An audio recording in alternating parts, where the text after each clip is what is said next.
Hello student, तो आज हम करने वाले क्लास 11th का मैथ का प्रश्नावली 1.2 के पहले का टॉपिक।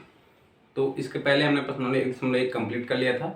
अब हम करेंगे समान समुच्चय क्या होता है, उसकी परिभाषा क्या होती है, इसको थोड़ा सा जानेंगे। इसके बाद हम करेंगे प्रश्नावली 1.2। तो समान समुच्चय क्या होता है, जैसे आपके पास दो समुच्चय दे दिए जाए।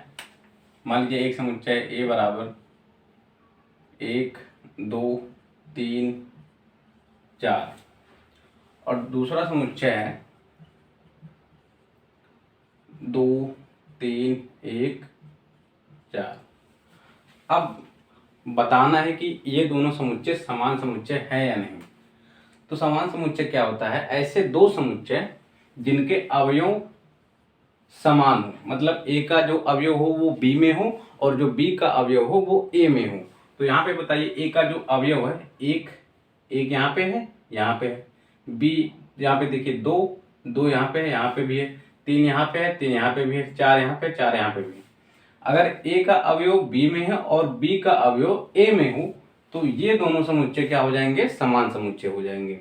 ध्यान रखने वाली बात यह है कि ये जो है अवयव दोनों समुच्चयों में होने चाहिए, मतलब जो बी में है वो ए में हो और ए में है वो बी में हो।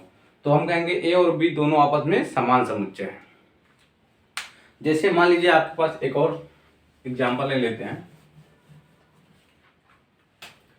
जैसे यहाँ पे मान लीजिए ए बराबर है A B C D E और बी बराबर मान लेते हैं बी डी ई ए सी। अब इसमें देखिए ए का अवयव बी में होना चाहिए और बी का अवयव ए में होना चाहिए, तब हम कहेंगे ए और बी दोनों क्या है, समान समुच्चय होंगे। तो यहाँ पे देखिए ए का अवयव बी में है, ए है, बी है, सी है, डी है, ई है। तो इसमें चेक करते हैं A B C D E है या नहीं है। तो ए है, ए मिल गया। अब देखिए बी है, बी भी यहाँ पे हो गया, सी भी है, डी भी है, ई भी है। तो ये दोनों हमारे क्या हो गए, समान समुच्चय हो गए। तो ए और बी हमारे पास क्या हो गए, समान समुच्चय हो गए। ऐसे मान लीजिए एक समुच्चय है सी जिसमें अवयव है 1 16 32 64 ये है। और दूसरा समुच्चय डी मान लीजिए है, इसमें अवयव है 64 32 8 16 1। अब बताइए दोनों समान समुच्चय हैं या नहीं। तो यहां से देखिए सी का जो अवयव है वो डी में होना चाहिए। सी का अवयव क्या है, 1 है, 16 है, 32 है, 64 है। सी का अवयव डी में होना चाहिए। सी का अवयव डी में मतलब एक यहाँ पे है, बी यहाँ पे 16 देखिए 16 यहाँ पे है, 32 यहाँ पे, 32 यहाँ पे है, 64 यहाँ पे है। अब बात आती है सी का अवयव ए में हो गया, सॉरी सी का अवयव डी में हो गया तो डी का अवयव क्या होना चाहिए, सी में होना चाहिए। अब देखिए सी का अवयव 64 यहाँ पे हो गया, 32 यहाँ पे, 32 यहाँ पे हो गया, 8 इसमें कहीं है, 8 समुच्चय सी में कहीं नहीं है। तो ये दोनों आपस में क्या हो गए, समान समुच्चय नहीं होंगे। तो हमारी समान समुच्चय की जो परिभाषा होगी वो क्या होगी, उसको थोड़ा सा देख लेते हैं। तो समान समुच्चय क्या होता है, दो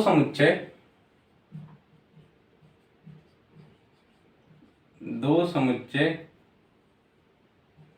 ए तथा बी समान समुच्चय कहलाते हैं। समान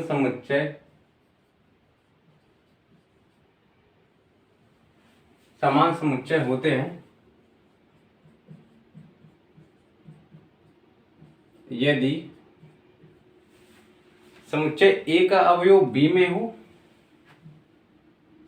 ए का अवयव समुच्चय ए का अवयव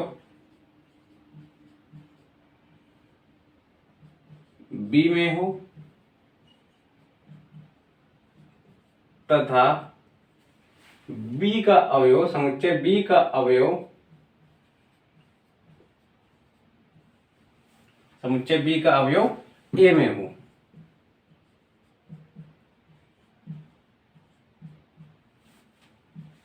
तो ये हमारी हो गई इसकी परिभाषा।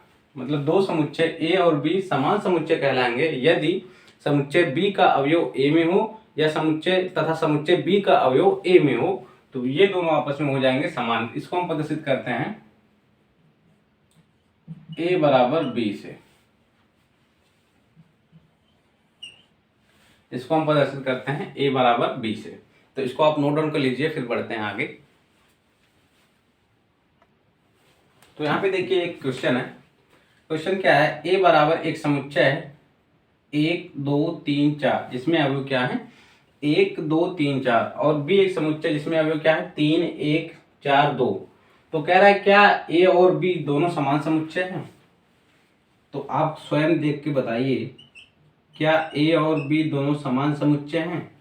समान समुच्चय हमने क्या बताया आपको, ए का अवयव बी में होना चाहिए और बी का अवयव ए में होना चाहिए। तो यहाँ पे देखिए ए का अवयव बी में है, एक यहाँ पे है, 2 देखिए 2 यहाँ पे है, 3 देखिए 3 यहाँ पे है, 4 देखिए 4 यहाँ पे है। अब बी का अवयव ए में चेक करेंगे, तो बी का अवयव 3 देखिए 3 यहाँ पे है, इसके बाद 1 देखिए 1 यहाँ पे है, फिर 4 देखिए 4 यहाँ पे है, फिर 2 देखिए 2 यहाँ पे है। तो एक अवयव बी में हो गया और बी का अवयव ए में हो गया, तो हमारा ए और बी क्या हो जाएगा, आपस में समान हो जाएगा। तो यहां से आंसर क्या हो जाएगा हमारा, हाँ ए समुच्चय ए और समुच्चय बी आपस में समान है। तो ये हमारा आंसर हो जाएगा।